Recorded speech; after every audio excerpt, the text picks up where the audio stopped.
فردوسی و تیمور. روایت. مست خون با سولت و بادی برود، چون سوی ایران زمین لشکر کشید. لنگ لنگان تیموری بیدادگر، بر مزار پاک فردوسی رسید. بر سر خاک گرامی پا فشرد، مشت خاکی را گرفت و باد کرد. بعد بیت زیر را با زر خواند،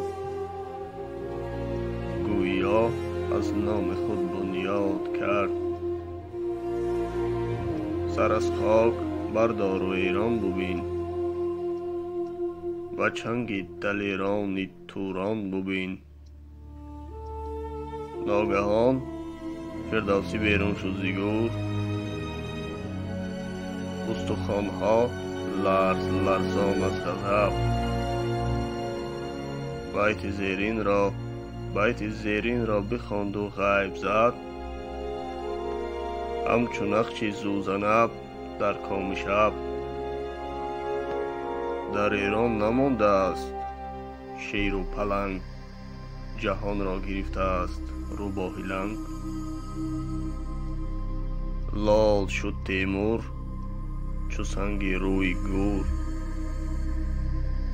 مشکلش را کرد آسان عسکری. مردگانش چنین زورآورند، زندگانش را چسان زورآوری.